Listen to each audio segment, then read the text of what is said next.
Today, my talk will be looking at the symbiotic cultivation, cultivating agroforestry opportunities for enhanced wellness potential. What I'm trying to achieve through this talk is like how a fruit or horticulture breeding program can start, how it can connect with the producers, how it can connect with the markets, how it connect with the public, and also like the small scale industries, overall leading to the economic well-being of the fruit and floriculture systems. First of all, I would like to acknowledge that Agriculture Canada Research Station is located on the Treaty 4 territory and the homeland of natives.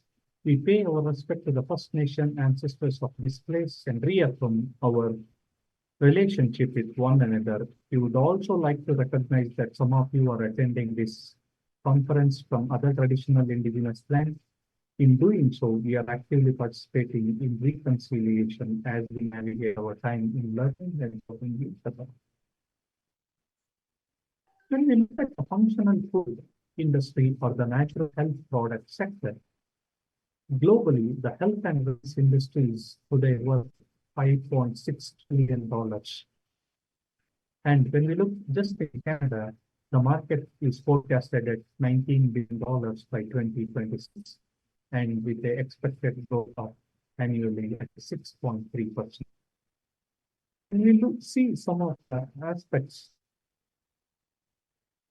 here, like the health and nutrition weight loss is almost like $1,000 billion. However, when we look at like the traditional medicine, $590 billion. And when it comes to personalized medicine, $600 billion.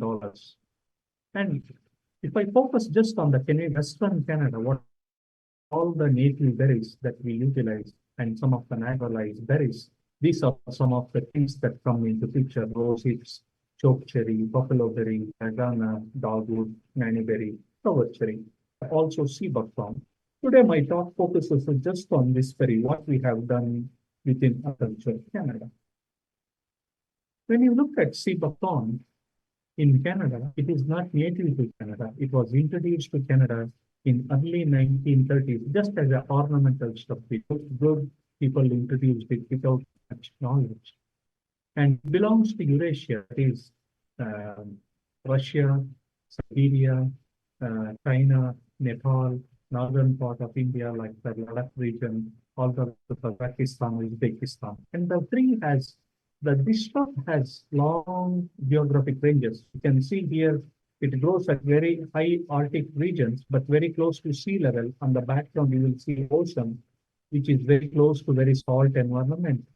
On the picture to my right is the one where it is collected from Leh, Ladakh, India, that grows at very high elevations in Himalayas. On the background, you can see Himalayan mountains. And the beauty of this shrub is it fixes its own nitrogen, not through rhizobia, but another bacteria called Frankia. And on average, it can fix 67 kilograms per hectare per year of nitrogen through taking the nitrogen from the atmosphere.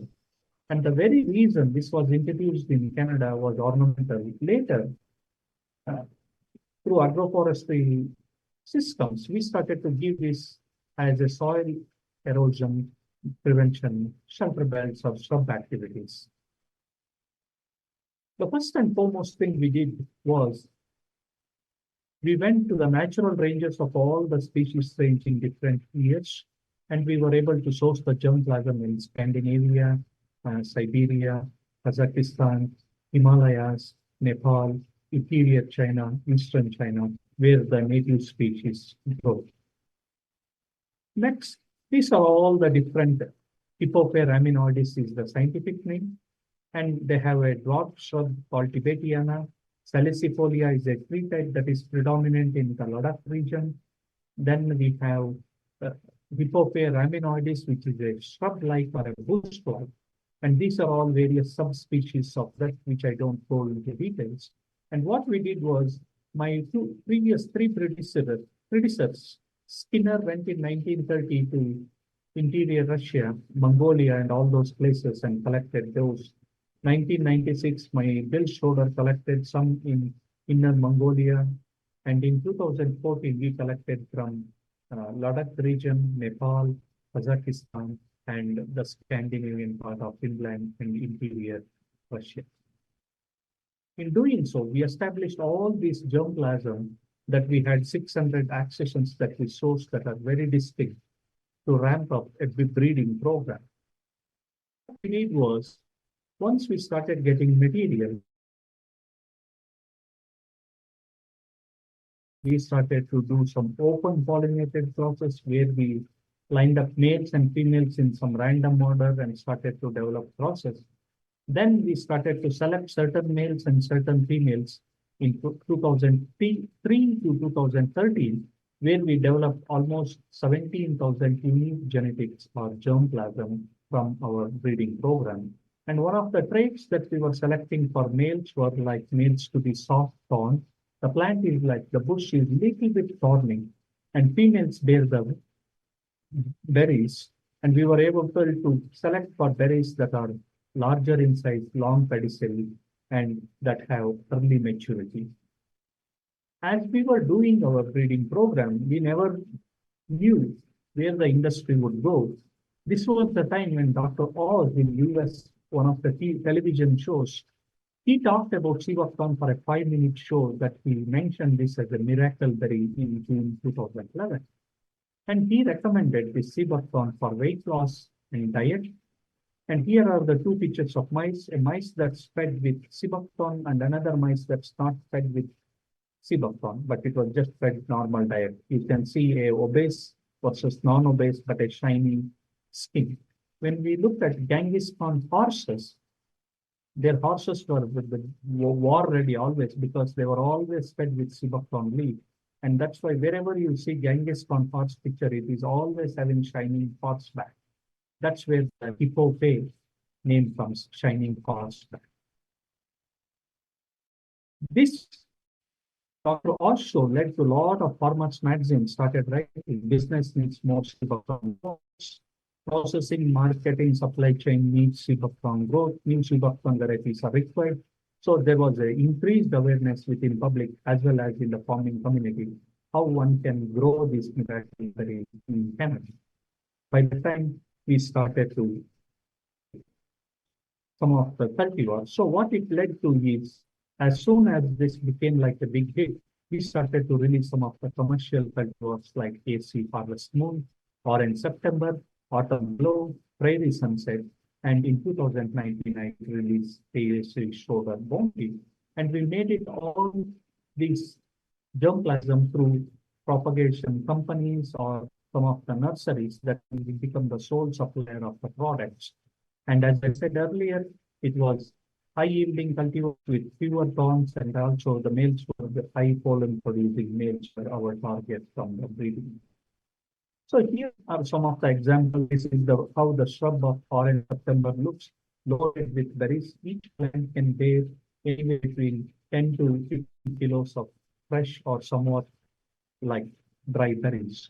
And the tree is almost 3.5 meters height, and the pedicel length is 4.2 centimeter. This pedicel length, if the shorter the pedicel length, it touches the skin of the fruit that can affect the quality. So one can harvest these bunches as is or take the branches, freeze them, then you can shake it out.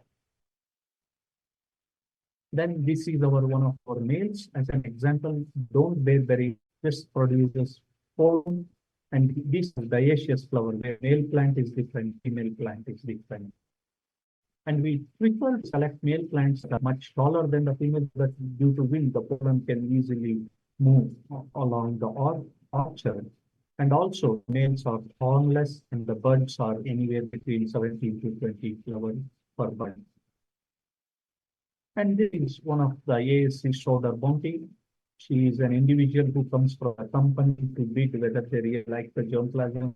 They come and look at our garden, how the shrub looks, how they produce berries, and finally bid, okay, we will select this and we become supplier for Canada or Europe, US like that.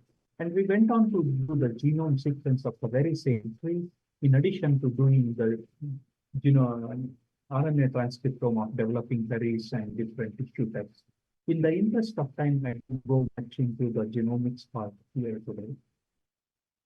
Next, what the nursery industry wanted was how we can propagate this material. Yes, you have good germplasm, but how we can propagate? Then we had to develop very low cost propagation techniques, how the seedling stock can be manufactured, ramped up across the country by horticulture nurseries. In doing so, we were able to come up with different soaking periods and the root length that gives higher establishment. And we developed a propagation manual both in English and French for the nurseries to utilize. Next, once the nursery started providing germplasm to made available to farmers, farmers were very keen. How I should plant this? What's the best land equivalent ratio or where I make money? What's the economic return of different systems? So here we tested different agroforestry systems, particularly here the alley cropping where you grow the berry shrubs along a 30-meter wide alleys or 15-meter wide alleys, or in an orchard in the far end there where it is 5-meter alleys. Here you can see a 7-year-old shrub that is producing berries, and in between this grassed area, here we are growing oats, where you can utilize the land to grow commercial crop. But as Seabuckthorn fixes nitrogen, that nitrogen of 67 kilograms per hectare per year becomes available for your agriculture crop, where your inputs can be low, you can have steady production systems, and your pollinator habitat plus your microclimate will be enhanced by utilizing alley cropping systems on marginal lands. Next was the how one can harvest the berries. Here we can show the harvester having longer bristle gives the shortest time for harvest using vacuum farms. Comes to little bit into the phytochemistry or the biochemistry of the berries. Here I'm showing the top four, how much the tree height is, what they start, the leaves come out in the month of late May, and by early August, mid-August, they start to mature, and the yield anywhere between 12 to 18 kilograms per plant. And the sugar, the bricks value, like they're not very sugary plant, they're a bit salty. You can see how we go from low bricks to high bricks. Then, when we look at other phytochemistries such as acidity, vitamin C, vitamin E, beta carotenoids, sugars, flavonoids, pulp, and seed oil. Here, red ones are all the Canadian ones, and the black names are all the Russian names. We have comparable breeding programs if we look at the geoclimatic conditions of Russia and Canada. And one of the good part is like very high beta carotenoids, which are very important for human nutrition. So do vitamin E and vitamin C. Now I'm giving you the pulp oil fractions of different oils, the seed oil fractions. The seed oil is rich in linolenic and alpha-linolic acid. However, the pulp oil is rich in palmitic and palmolitic oil. This palmolic acid is the one that lowers cholesterol. That's is the previous pictures when you saw those rats or mice. The lower cholesterol was due to this fatty acid that could digest a lot of fats and keep the mice in a healthy condition.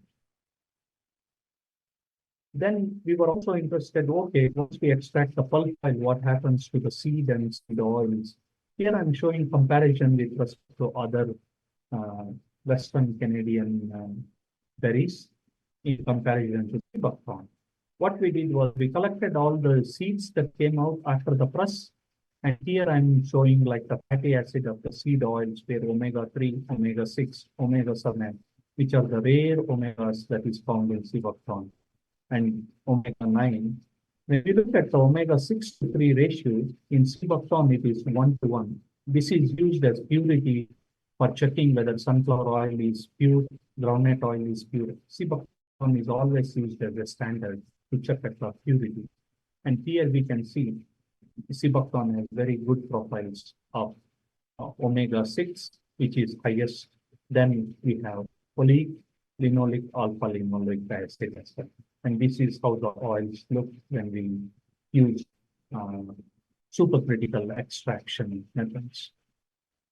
Then once we press the seed, the extracted seed oil, this is the seed cake. I worked closely with a dog breeder. Her dog was like this.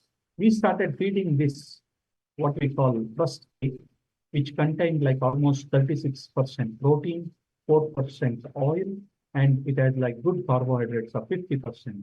Over 1 year of dog feeding, you can see how the skin color started to change. It's the same dog, just fed with the, in addition to dog food, we were feeding sea buckthorn dry cake, and that led to improvement in the skin, and that tip of a shining skin started to come back. Then we also started to develop a lot of products such as like licorice, ice creams, tea bags. When the male produces all the pollen, the leaves are there, the leaves were harvested and they were made into tea. Soaps, any byproduct that comes out of oil can be used to make soaps, and lip balms, chocolates, Nutri-bars, and others. We work closely with a lot of startup companies locally here in Canada, where we started to transfer technology to them on developing various products. At the same time, I was organizing a lot of field days to promote to farmers what are all the new varieties that come, how the berries look, how they taste. And we were also giving a lot of media information so that public become more and more aware about this functional food. At the same, I started to collaborate with a lot of chefs in the town where I go to star hotels, talk to them, and on weekends they come and they utilize the sea buckthorn berry. They make different products, whether it is main course or a soups or desserts. Then public get to know how to use the berry apart from just eating as functional food, but to develop certain cuisines as well. So these are all the supply chain you have to develop as a breeding program. It's not just, okay, I developed a variety.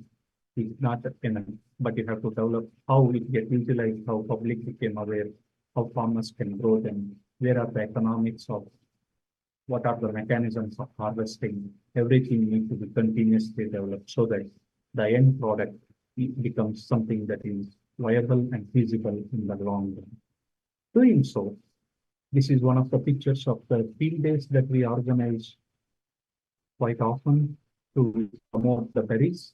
And with that, if you have any questions, I'm very happy to take, and thank you all for this opportunity.